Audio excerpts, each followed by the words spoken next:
Bienvenidos a su programa Minergia en Acción Valium Perú.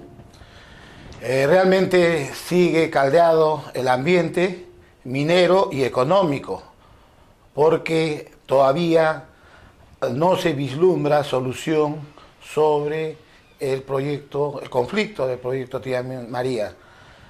Hay avances, hay muchos avances positivos, pero también todos tenemos que participar, tanto el poder ejecutivo con firmeza como la sociedad civil, los partidos políticos, las instituciones, porque se tiene que hacer todo una cierre de filas para poder enfrentar esta situación y no dejar pasar por esta oportunidad más. Ingeniero, bienvenido al programa. Gracias, Antonio. Aquí estamos otra vez. ¿Qué opinión le merece todavía todo este avance que estamos teniendo respecto a la situación de las inversiones mineras y en el caso de Tía María? Yo me siento entre frustrado y desconfiado referente a que proyectos como este se tengan que postergar porque alguien o algunos dicen que son antimineros, que el proyecto no va, que aduciendo razones que después se desvirtúan, como el caso del deterioro del agua, etc. Ya no vale esta razón, se apela a otra, igualmente falsa, ¿no? que de razón necesita solamente las comillas, porque no son razones, son pretextos. Y dentro de esos pretextos han instigados por algunas personas que merecerían haber sido investigadas desde mucho antes, porque nadie promueve esta clase de actitudes por gusto. A mí me parece que el Estado no hace nada, no tiene ni siquiera instinto de conservación, porque hace rato que tenían que haber investigado a varios ahí, empezando por el Curita Arana. Empezando, ese hombre, el Curita Arana, bueno, ya desleal a su iglesia desde el principio, ¿por qué va a ser leal a su país? ¿No es cierto? Este hombre está moviéndose como si tomara, por ejemplo, para su conducta, para sus pautas políticas, para sus intenciones y sus normas de conducta política, para redundar, en el Estado Islámico, por ejemplo. El Estado Islámico es, como todos conocen, una cantidad de fanáticos políticos y religiosos también, que han creado el procedimiento de matar a quien quieran, como cuando les guste más, en cualquier lugar, no importa, y con cualquier pretexto tampoco importa mucho, agarrando por pretexto la lealtad a preceptos religiosos u otros. Aquí, en estas conductas, a mí me parece encontrar como alguien que está hablando ya no del Estado Islámico, sino del Estado incaico, alguna cosa así por el estilo, pero una EI igualito. Esa gente debe ser investigada, porque quienes, viendo lo que el grupo de fuera hace, intentan concebir procedimientos similares a esos aquí dentro del país, mire, tienen que ser tomados muy en serio, en su verdadero nivel de potenciales grandes delincuentes. El Estado tiene que descartar esta posibilidad, tiene que investigarlo a fondo, tiene que examinar palabra por palabra todo su antecedente, todo lo que él ha dicho a través de sus discursos. A mí no me parece que hay ninguna posibilidad de que esa gente cambie de opinión, porque si les das una facilidad, si les desvirtúas un argumento, ellos van a buscar algún otro pretexto y continuar con su propósito. Y mientras tanto el Perú, ¿qué está obligado a permitir eso? Está obligado a ser consciente de que están dañando su futuro, el futuro de los niños, que no importa para nada dejar sin colegio a los niños o sin tener a dónde vender su leche a los lecheros o sin dejar por dónde transitar a los medios de comunicación y transporte. Y nosotros, como país, ¿tenemos que seguir permitiendo esto? Yo creo que el Poder Ejecutivo sobre todo, pero todos los poderes del Estado, tienen que hacer un examen de conciencia. Porque tienen que revisar con mucho cuidado si lo que están haciendo no es dejar prosperar una sedición, dejar entrometerse, dejar la intromisión en funciones de gobierno de personas que no están autorizadas para tal cosa. A mí me parece que es el momento de hacer cumplir la ley. Hay que dejar de lado toda debilidad respecto al cumplimiento de la ley, porque la persona que permite que otro transgreda la ley no tiene de qué quejarse cuando la transgresión va en su contra como persona, como sociedad, como colectividad, como ciudad o como país. Paremos esto ya, hay que pararlo ya. Esto no es solamente un ataque a la minería. Esto es un ataque a la esencia misma del concepto de nación peruana, del concepto de Estado Nacional del Perú. Porque cuando este país se liberó de la dominación española y optó por ser un Estado nacional y democrático, optó por la confirmación de su forma de gobierno y de la forma como se dan sus leyes y cómo tenemos que ser personas que tengan la capacidad de convivir. Todas las etnias del Perú tenemos que tener la capacidad de convivir y de respetarnos y en lo posible de querernos, todos con todos. Pero que todo eso que se consiguió a lo largo de muchos años, ya son siglos, y con tanto derramamiento de sangre, tanto esfuerzo nacional, tanta frustración y tanto sacrificio, finalmente, de heroicos hombres del Perú que han logrado hacer que este país avance, y lo vamos a poner esto en peligro solamente porque cualquier mamarracho de individuo que no merece mejor calificativo pueda venir libremente a transgredir todo, a trastornarlo todo, a frustrarlo todo, a dañar al país. ¿Es esto permisible? Quienes gobiernan el país no sienten que están traicionando sus propios ideales, que los llevó a las funciones de gobierno y a las funciones de legislación y a las funciones de justicia. ¿No sienten nada de esto? Pero hay eso existe, y mejor es que todos pongan las barbas en remojo y reexaminen sus propias conductas y sus propias permisibilidades. No se puede permitir ciertas cosas, hay que detenerlas ya. Cualquier tiempo perdido puede ser peligroso. Así es, ingeniero, y además nosotros contamos con todas las pruebas realmente objetivas y concretas sobre este fenómeno que tiene en realidad la finalidad que son ONGs millonariamente financiadas que están levantando a nuestra población con falsas expectativas y con falsos temores, con el objetivo de, dice, que de arrasar todo el sistema occidental que ha sido instaurado, desde hace 500 años. Por personas personales, por hacer este perverso trabajo.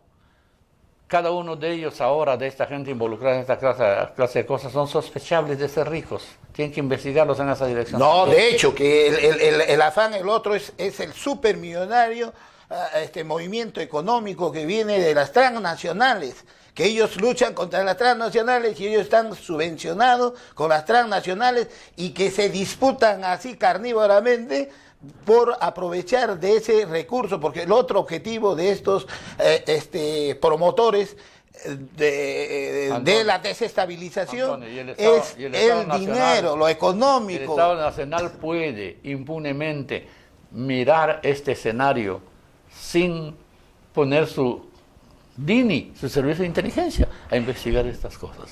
Para eso es la DINI, no para estar tratando de encontrar argumentos políticos contra opositores del gobierno o al revés.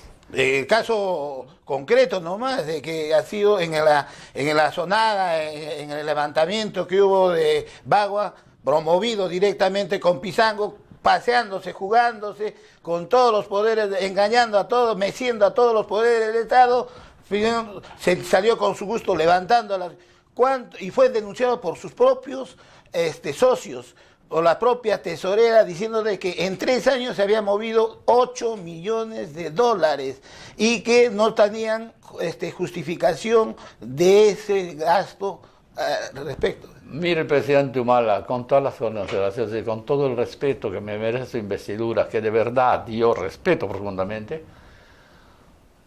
déjame le hago una observación. Empieza Conga. Antes de Conga empezó el caso de Tambo Grande. Tienen éxito en Tambo Grande, van a Conga. Tienen éxito en Conga, van a Río Blanco. Tienen éxito ahí, van a Tía María. Tienen éxito ahí, van a Las Bambas. Tienen éxito ahí, van a ir a Antamina. Van a continuar haciendo esto y poner en peligro toda la economía del Perú y todo el futuro de las generaciones jóvenes de este país. Eso, ¿a usted le parece que de verdad no es una lacra, no es un estigma para la imagen histórica de su gobierno? Presidente, cuídese, la historia no perdona. Usted está obligado a observar bien este fenómeno y ver que esto no es casual. Nosotros tenemos toda la historia en video, cómo se ha ido moviendo este movimiento en todos los conflictos, desde el 2000 hasta el 2014, o sea, pruebas contundentes. ¿Por qué surgimos y cuáles han sido las necesidades para poder organizarlas?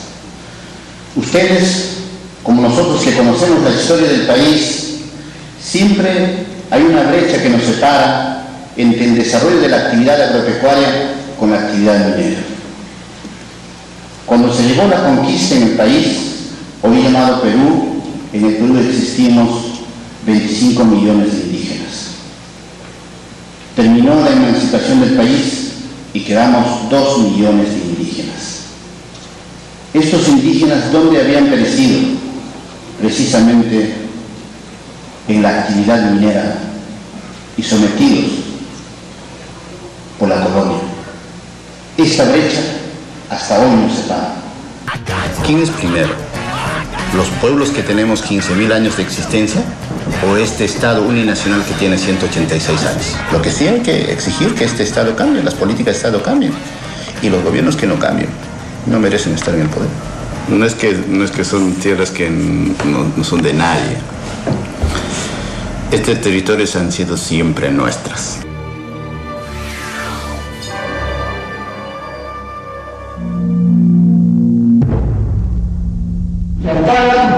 Necesitamos entonces un pueblo decidido y acá valor, muertos y heridos, y no se debe aceptar como un riesgo de toda lucha. La visita del señor Palacín, presidente de la Coordinadora Nacional de Comunidades Afectadas por el gobierno, no los hombres nos solicitan.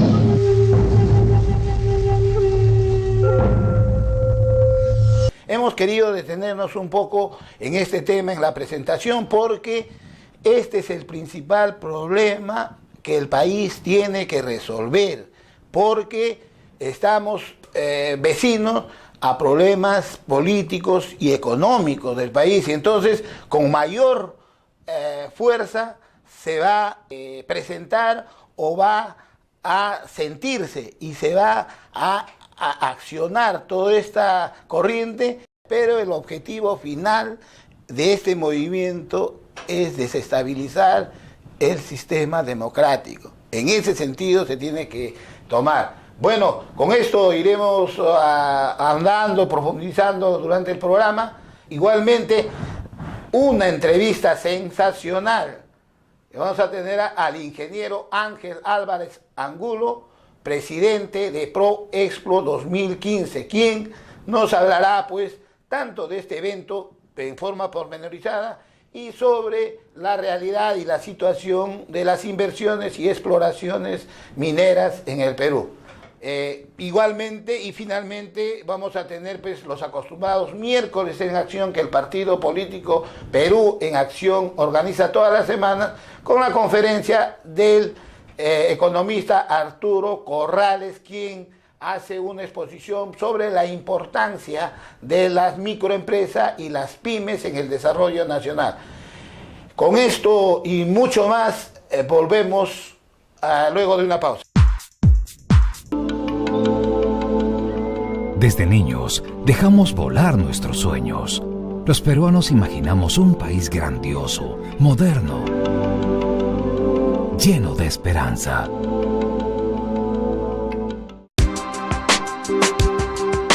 Soñamos con vivir en una nación más democrática, eficiente, próspera y admirable. Un país en crecimiento. Con principios, con libertad, solidaridad y con mayores oportunidades. Con juventud, experiencia, sabiduría y pasión por lo nuestro. Un Perú con los brazos abiertos que siembre futuro, que construya esperanzas, que fabrique desafíos, que trabaje con optimismo, que sude la camiseta y luche por sus ideales. Un país en acción. Un país que consolide el desarrollo económico de las personas, promoviendo la inversión, el trabajo digno y la productividad. Con una visión decidida por el desarrollo social, con ideas para atender las demandas sociales y eliminar la extrema pobreza. Una nación moderna, con sólidos principios que promueva el desarrollo humano con educación, ciencia y tecnología. Que evolucione libre, sin ataduras políticas, con instituciones que garanticen la gobernabilidad y el Estado de Derecho. Un país globalizado que conserve su patrimonio y proteja sus riquezas, el medio ambiente y su extraordinaria biodiversidad. Un Perú orgulloso de su identidad, que respete su cultura milenaria, la integración y los derechos de su ciudadanía. Un solo Perú, unido, libre, creativo, emprendedor y generoso. Un país con valores que apueste por la educación, la familia, el trabajo, la salud y la justicia como sus grandes compromisos. Un Perú que sienta que las oportunidades y el crecimiento deben continuar, pero que a la vez atienda los cambios sociales sin demora y garantice el desarrollo sostenible. Un Perú en acción, que abrace a todos sus hijos por igual. Un lugar donde su gente despierte cada día con la ilusión de hacer algo nuevo y sienta en su corazón que lo mejor está por venir. Un país de hermanos con mucho por hacer.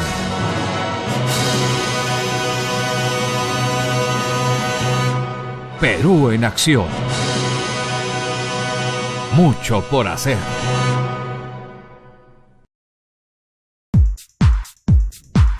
Ahora tendremos nuestro bloque de noticias minero-energéticas.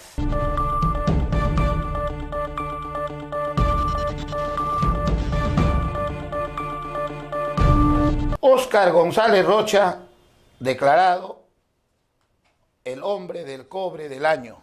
Ingeniero Sotomarino. Sí, vi la noticia.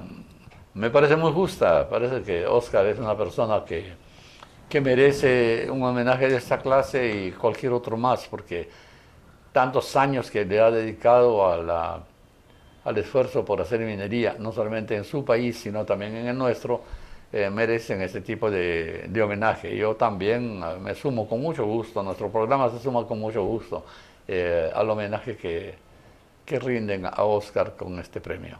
Ingeniero, reservas probables y posibles de gas natural en el Perú alcanzarán los 90.2 trillones. Mira, por mucho tiempo hemos estado en 11 trillones de pies cúbicos de gas. Después se hablaba de 12, etc., ¿no? Actualmente estamos hablando de 15 actuales, así probados. Pero se estudia la posibilidad de que estamos como 90 trillones de potencial. Eso es 6 veces más. Y ahí no está el límite tampoco. ¿Es posible que el Perú tenga tanto gas como Bolivia o de repente más? Es posible, no me sorprendería para Y nada. eso en programas anteriores, ¿se acuerda? Años atrás, ¿cómo se vaticinaba? Sí, sí, hemos conversado sobre este tema muchas veces. El vaticinio siempre lo hice en el sentido de pretender que el Perú tiene mucho más de lo que actualmente está como reserva aprobada. No tenemos que tener timideces, tenemos que hacer avances en este sentido, sobre todo porque los avances en minería o los avances en poner en vigencia los hidrocarburos, hacer nuevos descubrimientos y ampliar las producciones son cuestiones que al país no le cuestan un solo centavo.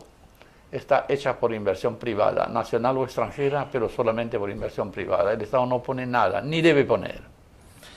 Mineros destacan esfuerzos del gobierno por el diálogo. En este caso, el Instituto de Ingenieros de Minas del Perú y Perumín, el evento que se va a llevar a cabo en septiembre en Arequipa, se pronuncian a favor de este diálogo, del arreglo que definitivamente debe tener tía María. Todos tenemos que tener fe en el diálogo, Antonio. Todos tenemos que tener la más firme decisión de dialogar. Bien, en el caso de tía María, el diálogo se demoró, sobre todo porque la parte de la revuelta popular no quería dialogar, no quiso hacer eso en ningún momento, no quiere tampoco ahora. No importa qué les propongas, no importa qué digas, ellos tienen otros fines, otras finalidades y por tanto no van a querer entrar en la política de diálogo. Para ellos, simple y puramente, hablar civilizadamente ya es una derrota. Entonces ellos no quieren hacer nada de esto. Si las autoridades se encuentran con que ese procedimiento trata de ser impuesto por los falsos dirigentes que son en realidad apóstatas del progreso de su propio país, el gobierno tiene que tomar otras actitudes. Yo sugiero que se pruebe el diálogo en todo lo que sea posible, incluso que a los que no quieren dialogar se les haga conocer el nivel de la transgresión legal, constitucional y social que están haciendo y que lo que puede venirles como sanciones de la ley. Tienen que conocer muy bien que el Estado Nacional tiene facultades y que el gobernante tiene para ejercitar el poder atribuciones constitucionales y que no puede renunciar al ejercicio del poder que le ha sido constitucionalmente asignado. Por eso yo no estoy hablando ninguna frase así gaseosa ni difícil de entender. Digo claramente, la justicia tiene que caer encima de quienes transgreden la ley y peor todavía quienes transgreden los propósitos nacionales de desarrollo de su propio país. Crearán fideicomiso para mitigar impactos de minería. Justamente es algo que también ellos estaban pidiendo, de que garantiza, o sea, una garantía para que en caso de que haya alguna afectación al medio ambiente pueda ser cubierta. Bueno, hay afectaciones al medio ambiente de todas partes. La ciudad de Lima contamina el medio ambiente próximo a la ciudad. No, pero la importancia del fideicomiso, ingeniero. El fideicomiso es una capacidad de hacer un fondo de garantía para poder remediar los impactos ambientales. En ciertos casos eso está bien recomendado, pero actualmente existe también la ley según la cual hay que hacer reserva física y real para el cierre de la operación cuando termine. Eso es dinero real, contante y sonante que garantiza que al final todo quedará en buenas condiciones y tal vez en mejores condiciones que aquellas que habían existido previas a la exploración y la explotación de depósitos minerales. No es posible simplemente hacer nueva legislación y dejar de entender que ya existe una vigente. El fondo de fideicomiso puede ser una solución práctica para cuestiones que se presenten como emergencias, como atenciones inmediatas necesarias, pero para el proceso de dejar el ambiente adecuadamente sanado después que termine la explotación de la mina, para eso ya existe legislación. El premier Cateriano culpa a las ONGs de rechazo al proyecto Tía María. Eso está claro. Conozco al ministro Cateriano personalmente, es un hombre correcto y creo que una persona de pensamiento y de mucha erudición. Por cuestión de carácter es criticado, pero todos tenemos nuestro carácter, esa es una cosa que se puede manejar, que la civilización enseña a cada persona cómo manejar las cuestiones del carácter. El ministro Cateriano da esperanza de que las cosas pueden mejorar en sus manos. Yo tengo mucha esperanza en él, de verdad. Quisiera verlo realizar exitosamente lo que viene proponiéndose y lo que viene prometiéndonos. Punta de bombón sin agua por atentado a Bocatoma. Eso es otra de las formas como se manifiesta. Y esto no es un acto criminal que merece la acción de la ley. Y el atentado también contra los bomberos, que han tenido que temporalmente retirarse. Así es. Cuando haya un incendio y cualquier persona muera porque no hay bomberos, ¿es responsabilidad de quién? De quienes no impidieron eso. Y eso puede alcanzar hasta la más alta jerarquía si uno se pone a especular y si uno se pone un poco exigente en el raciocinio. Todo esto, por eso yo insisto, no se puede continuar permitiéndolo. Es punible el gobernante o los gobernantes o los distintos niveles del gobierno nacional que puedan permitir transgresiones en su respectivo nivel, en sus niveles cada uno. Cada uno tiene que pararle el coche en su nivel a esta actuación que es vandálica, que es criminal, que es delictiva. No tenemos por qué disimular que estamos frente a delincuentes que tienen que ser castigados. No tenemos por qué tener el lenguaje escaso ni la escasez de valor para decir las cosas por su nombre. Y además porque nosotros tenemos pruebas, ingeniero, de toda la incursión, desde el primero, hace 15 años han incendiado el país. Así es. Entonces, pero tenemos todas las pruebas. Antiminero infiltrado en el Ministerio del Interior. Eso también hemos denunciado N veces, que estamos más infiltrados en todos los sectores del pueblo. Recién ellos lo están comprobando. Pero ahora es más grave, porque es en funciones ejecutivas. También hay uno metido en el Ministerio de Educación. Las dos cosas son muy graves, ¿no? En un caso se trata del orden nacional y en el otro caso se trata de la mente de las juventudes de este país desde la niñez hasta el nivel universitario. No es permisible que algún ministro, por simpatía personal u otra cualquier razón, introduzca a una persona que es probadamente un transgresor, probadamente un antisistema. Dejémonos de inocentadas, pues, ¿no? Y tampoco dejémonos de que porque alguien tiene una función importante y elevada o porque le tenemos mucha simpatía y cariño, le permitamos hacer cosas disparatadas y cosas inconducentes y negativas. Respecto a eso, recién creo que también está actuando como debe ser el Estado. Detienen a uno de los principales dirigentes opositores a Tía María. Eso es lo que venimos diciendo hace rato. Ahí están metidos los delincuentes. Y los delincuentes locales están movilizados por delincuentes de escala nacional y política que están organizando los mismos eventos en todas partes. Se le han prendido a la minería porque es más espectacular prendérsele a la minería. Pero el Estado necesita mucho de su minería. O sea, nadie puede cometer la insensatez, para llamarlo suavecito, de permitir que esa gente continúe avanzando. Hay que pararlos y ya. El Centro para la Responsabilidad Social en Minería de la Universidad de Queensland de Australia y la Facultad de Ingeniería Geológica, Minera, Metalúrgica y Geográfica de la Universidad Mayor de San Marcos acordaron programa de colaboración y transferencia de conocimientos. Todo conocimiento que te lleve barato o sin costo, si es importante, tómalo. Esos países como Australia, tienen mucho que pueden predicar en ciertos rubros a nuestra juventud y a nuestros profesionales y a nuestros empresarios. Entonces esto es algo que tenemos que ver con simpatía, que nos orienten por camino mejor que el que nosotros somos conscientes de podernos conducir, es siempre una buena idea. Hay que tener la modestia de aceptar cuando uno tiene algo que es perfectible y asumir la responsabilidad por no haberlo perfeccionado antes y aceptar quién viene ayudándonos a perfeccionarlo. Ahora, yo soy muy proclive a aceptar que esta clase de actitudes son muy conducentes. El Ministerio de Energía y Minas aprobó el proyecto de ampliación de Toquepala. Mira, Toquepala empezó hace muchos años, ya son décadas. Yo estuve presente cuando se inauguró la mina Toquepala y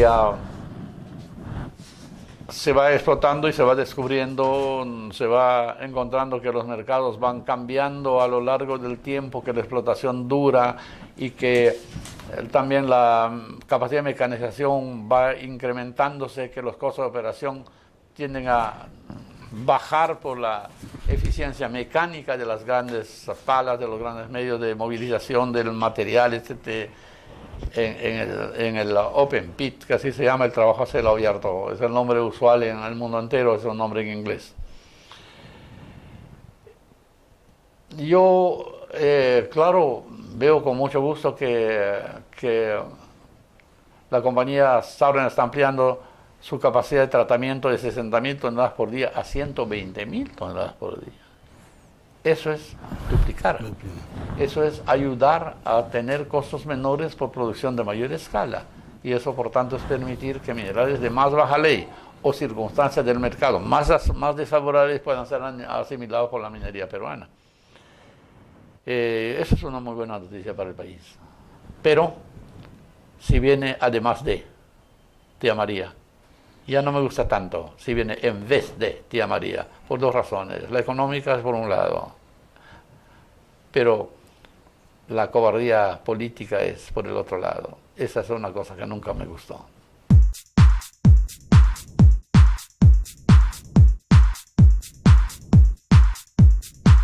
Bueno, vamos directamente a la pregunta que digamos, con la cual atacan el proyecto los opositores. Dicen que el nuevo estudio de impacto ambiental no absuelve las observaciones que se formularon, que el PNUD formuló contra el UNOPS, Naciones Unidas, contra el primer estudio de impacto ambiental, que fueron 138 observaciones. Esa es la pregunta. Es falso, Jaime. Efectivamente, en el año 2011, cuando se presentaba el estudio de impacto ambiental, UNOPS hizo una serie de observaciones, 138, pero fue a ese estudio de impacto ambiental elaborado del año 2009, pero finalmente en el 2011, cuando se presentan estas observaciones, se le hace llegar a la empresa y nosotros también observamos, finalmente declaramos inadmisible ese estudio de impacto ambiental. En el año 2013 la empresa presenta un nuevo estudio de impacto ambiental y justamente tomando en cuenta lo que pasó anteriormente, se le dijo que deben considerar todas aquellas observaciones que en su momento UNOPS presentó para este nuevo estudio de impacto ambiental. Y así ha sido. Y han considerado no solamente 138 observaciones que planteó UNOPS, sino inclusive durante este nuevo estudio de impacto ambiental hemos hecho algunas observaciones adicionales, más lo que está recogido de la población. Todo ha sido debidamente levantado por la empresa en este caso. Una primera objeción que hablaban antes, el agua.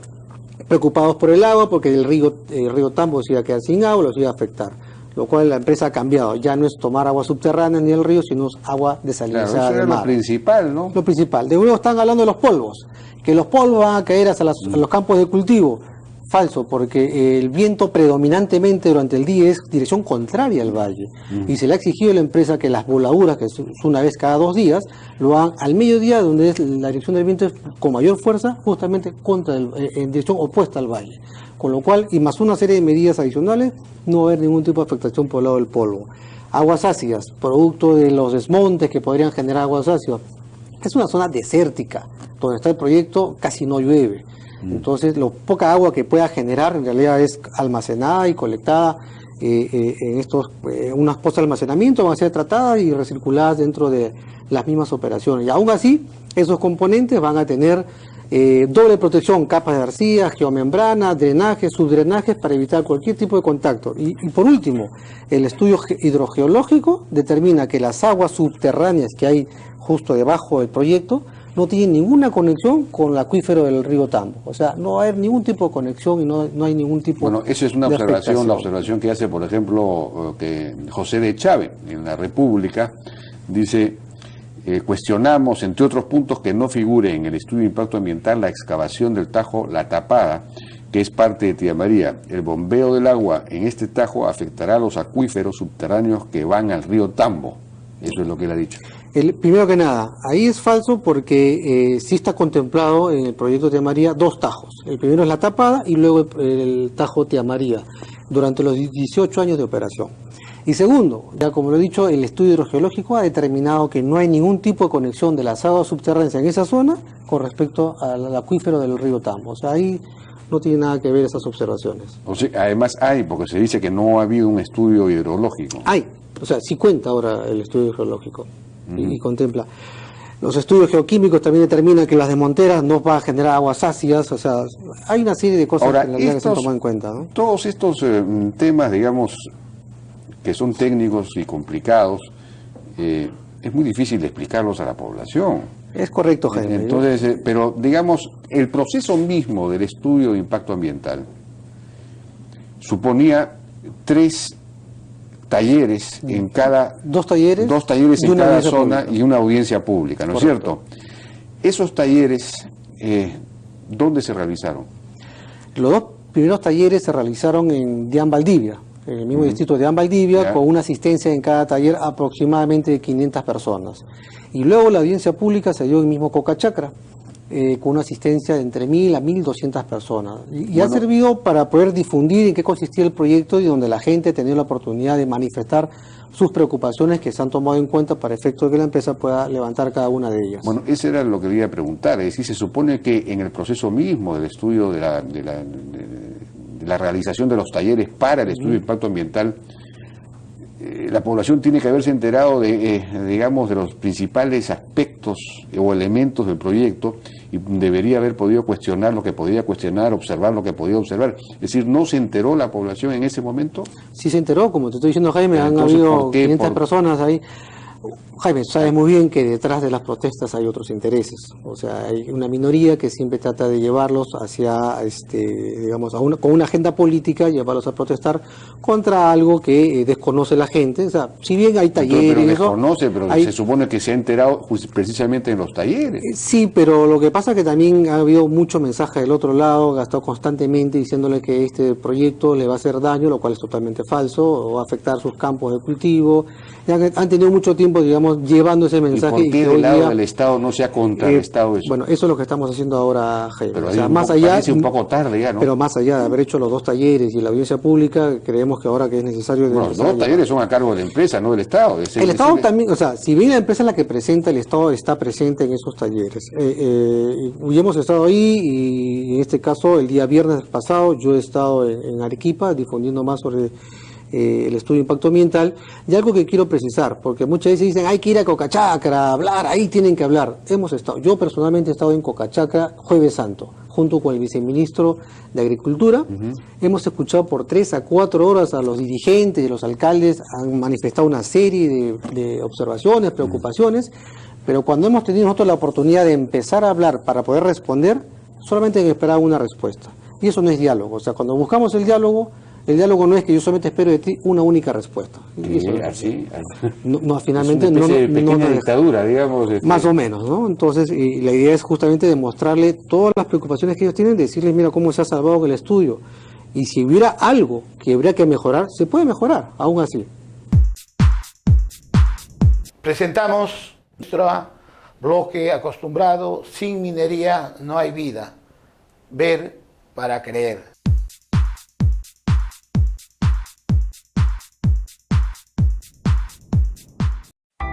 Imaginar el mundo sin minería es imaginar una casa sin techo ni paredes, un enfermero sin ambulancia, un científico sin computadora, un casamiento sin anillos, una silla de ruedas sin ruedas, un alumno sin anteojos una fábrica sin electricidad.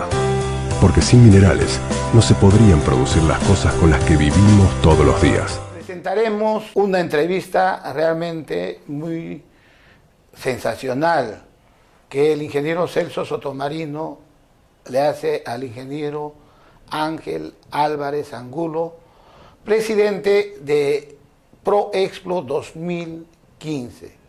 Veamos.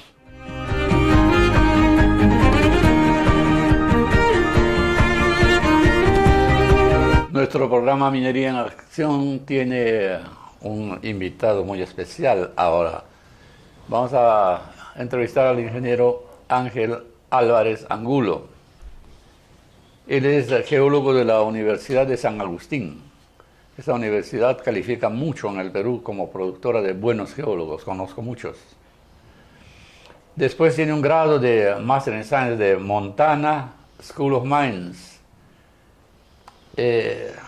Ha sido gerente general de Centromin Perú en los años 98 al 2000. Posteriormente vicepresidente de exploraciones de Toromocho del 2003 al 2007. Y luego presidente del directorio de Minera Centauro hasta la fecha. Vamos a tener el placer de entrevistar al ingeniero Álvarez porque él es el presidente del próximo Proexplo. Y vamos a hablar de ese preciso tema de Proexplo. ¿Y quién mejor que él para poder ilustrarnos? ¿Cómo ve el panorama de las inversiones a nivel mundial y qué resultó lo más rescatable de la reunión de exploradores inversores en Canadá en marzo último, en Montreal creo que fue, ¿verdad? Toronto. En Toronto. Bueno, yo diría que la inversión en exploraciones a nivel global se nota un descenso, digamos, cerca del 25%, ¿no? Y eso es con un reporte de Metals, ¿no? Es que da esa data, ¿no? Y en lo que se refiere, digamos, hablando, digamos, al Proexplo que se celebró en Toronto, se notó, digamos, una asistencia menor del 7%. Y hasta cierto punto no hubo el entusiasmo de años anteriores con respecto a los proyectos y prospectos de parte de los inversionistas, ¿no? Pero creo que en lo que se refiere a Perú, realmente en la sala de Perú fue importante, digamos, las presentaciones y hubo, digamos, un lleno, yo diría, bastante considerable de la sala y destacó, yo creo, la charla de Constancia, ¿no? Del proyecto de Hat Bay, en el cual, digamos, se expuso pues que este proyecto ha sido desarrollado en un tiempo récord, digamos, en lo que se refiere... Soy tanto que casi no me doy tiempo de enterarme. Yo no cotizaba como lo que es, creía que era menos. Ya, y en lo que se refiere, y ha sido implementado pues cumpliendo todos los estándares internacionales en lo que se refiere a la tecnología, en lo que se refiere, digamos, al cumplimiento de la social y ambiental, ¿no? Y creo que ese es un buen mensaje para los inversionistas a nivel internacional, porque pese a los problemas sociales que hay en el Perú... Además viene de vieja data este evento y los canadienses le ponen mucho énfasis a esto, ¿verdad? A este evento, sí. Nunca estuve ahí, pero he tenido contacto con mucha gente que sí ha estado y con organizadores del evento, entonces es una cosa para la admiración, creo, ese evento de Canadá, ¿no? Actualmente, ¿cómo el gremio, los geólogos del Perú, usted mismo, cómo ven la opción de las exploraciones en el Perú? Bueno, realmente creemos que en el Perú se ha explorado, digamos, el 0.4%, ¿no? Del territorio nacional, y en operaciones, en producción tenemos cerca del 0.9%, ¿no? O sea que en hay una gran parte del territorio nacional por explorar. Completamente. Y con una expectativa, para quienes entendemos un poco de geología y de génesis de recursos mineros, con una opción increíble de tener riquezas, ¿no? Exactamente. Sí. ¿no? Y creo que hay mucho por hacer todavía en el país. Sí. Exactamente, ¿no? ¿Cuáles son las ventajas comparativas que se entiende por lo general, pero el público no siempre, tiene el Perú para atraer inversiones en exploraciones y fases posteriores de la exploración? Yo diría, en primer lugar, es que el Perú posee pues, un gran potencial geológico. Pero la política se le cruza todo, ¿no? Claro, entonces, Sí. exactamente, es un poco... el otro diría que siempre el Perú todavía es competitivo en lo que se refiere a costos, ¿no? Sí. Comparado con Chile, por ejemplo, que Claro, pero es más económico, sí. es más económico. Ajá. Entonces, yo creo que es un... Y en minería, más económico se traduce a que el corte entre económico y no económico baja, ¿no es cierto? Baja. Entonces, damos opción de tener más depósitos por naturaleza y además también por este factor económico, ¿no? Claro, y tercero, yo diría pues la experiencia de nuestros geólogos, ingenieros de minas, metalurgistas, ¿no? Que es pues de más de 100 años de minería en el país, ¿no? Creo que eso es muy importante, ¿no? Y de los trabajadores, ¿no? Yo francamente vivo un estado de neurosis cuando veo gente que le resulta tan difícil de entender, porque no puedo creer que sea tan perversa que con conciencia de lo importante que es, se opongan a ella, ¿no? Entonces, tan difícil de entender la importancia de este proceso para el Perú. Y ahora estamos cerca de su próximo Proexplo. Y usted es el presidente. ¿Qué nos puede informar respecto del Proexplo? Por ejemplo, ¿cuáles son los objetivos y en qué tiempo los realizarán, etcétera, más o menos?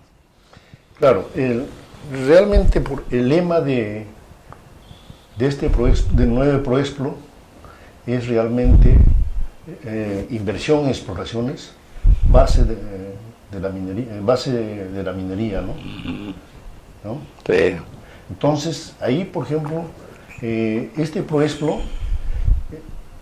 en comparación a los Proexplos anteriores, son 3 días de exposiciones, de conferencias, tanto de expositores como conferencias magistrales. Claro, realmente claro. Se puede esperar mucho de una conferencia de esa magnitud. Tiene un programa a realizar y algunas novedades previsibles que puedan presentarse en este Proexplo. Bueno, sí, dentro, por ejemplo, lo que es, digamos, yo diría dentro de lo que es a depósitos, digamos, tenemos lo que es cobre, se va a tratar, pues, digamos, de lo que es Trapiche, ¿no? Que es un depósito que falta desarrollar, pero que es importante. Se va a insistir en Tía María, que es un nuevo depósito desde el punto de vista geológico, y Ocaña, que es un nuevo depósito de cobre tipo pórfido, ¿no? En lo que es oro, que se ve, digamos, que en el país hay un descenso de la producción de cerca del 20%, más o menos, y no se ve, digamos, un horizonte claro para reemplazar eso, ¿no? Sí. Se ve un descenso de la producción de Newmont, de Vale. Claro. Entonces, creo que necesitamos... Cuota de reemplazo de la producción que va desapareciendo, claro. Y cuota también para la ampliación del total, ¿no? Así es. Pero, por ejemplo, los reemplazos que se ve, que son de mediana minería, yo diría, que es pues con la Chea, Shahuindo y Tambomayo, se van a presentar. Shahuindo es mi cariño, ¿sabe? Ya. Yo fui gerente de la exploración inicialmente de Shahuindo, sí. Y tengo la fe de Shahuindo. Shahuindo para mí va a ser un depósito para las sorpresas. Yo creo que varios millones de onzas de oro todavía falta descubrir de Shahuindo, a pesar de los millones ya anunciados, ¿no? Claro. Sí.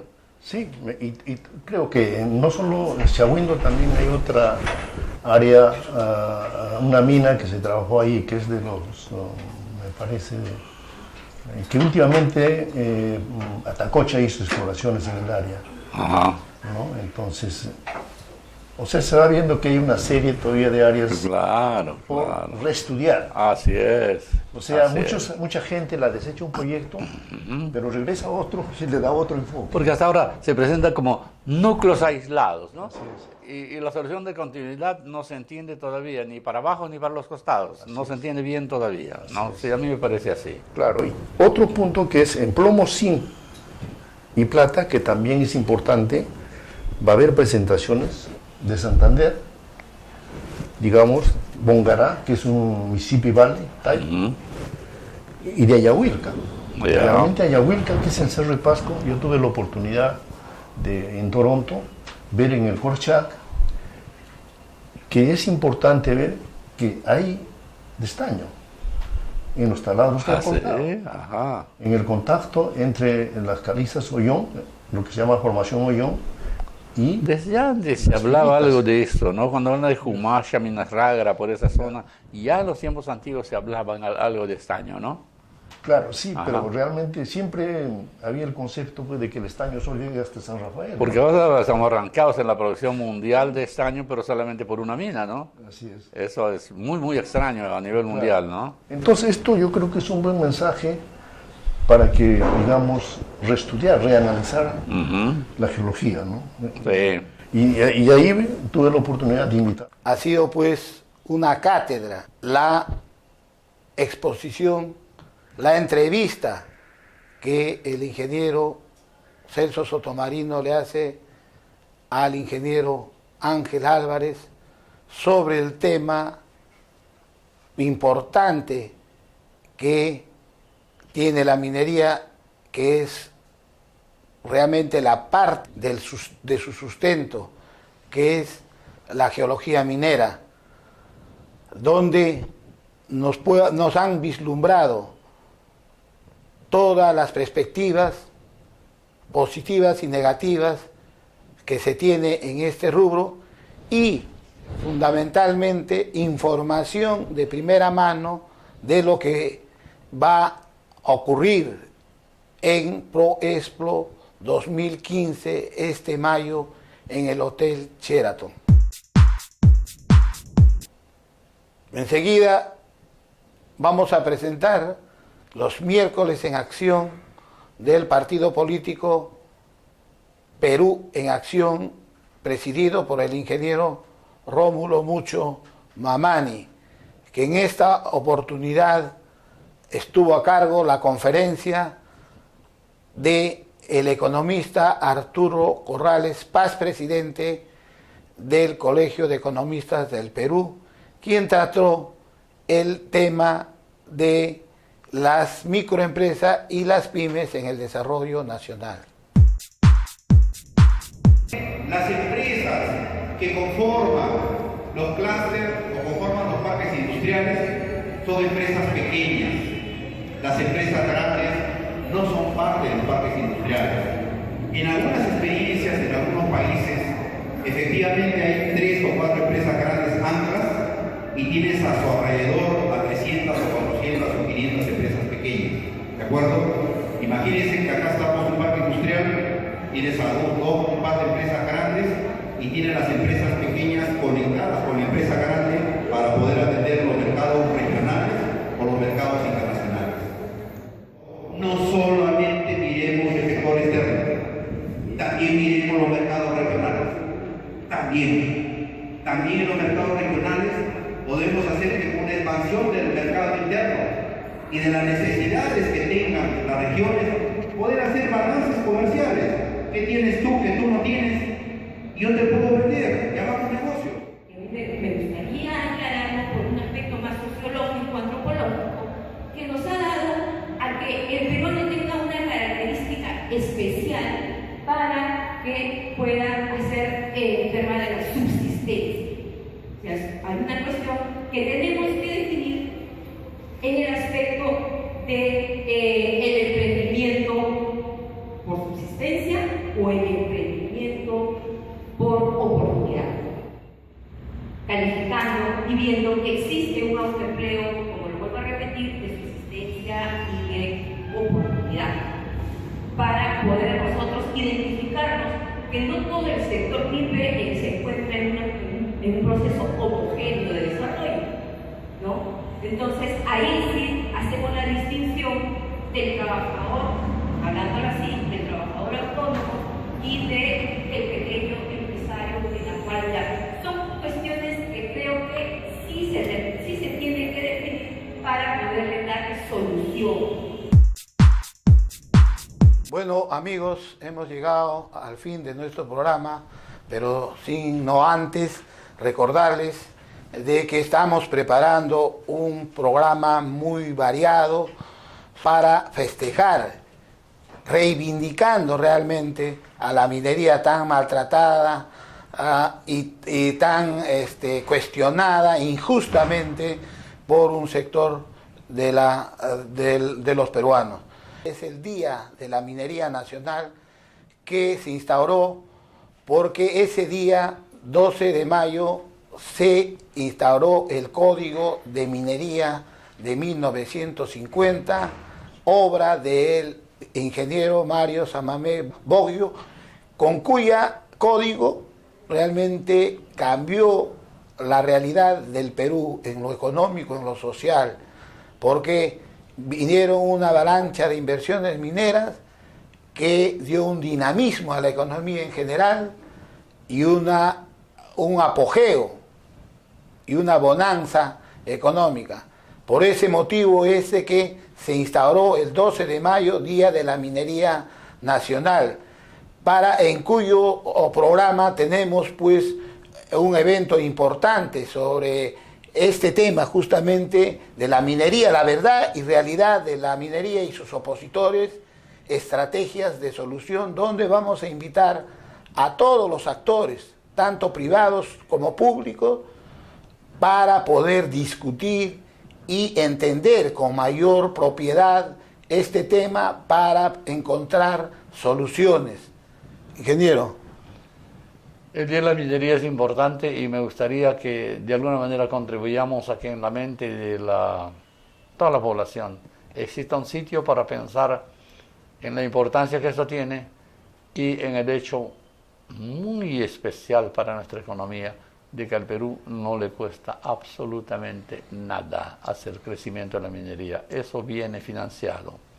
El beneficio le viene al país gratis. No seamos tan insensatos de perderlo. Así es, entonces no solo esta actividad académica vamos a tener, sino también actividades sociales y culturales como un concierto de gala y cena que oportunamente vamos a hacerles llegar para unir a todos los que aman al Perú, porque a los que aman al Perú realmente aman a la minería porque es parte importante del Perú, porque incluso en nuestro escudo está representado la minería. Entonces, eso es lo que se tiene que llamar la atención al país y por esa razón es de que todo el Perú debemos festejar el Día de la Minería y defender, tener sus palabras finales. Bueno, gracias, es un placer haber estado con ustedes otra vez y ya volveremos una y otra vez mientras el tiempo y las circunstancias nos lo permitan. Gracias. Así hemos llegado al fin de nuestro programa y nos vemos la próxima semana.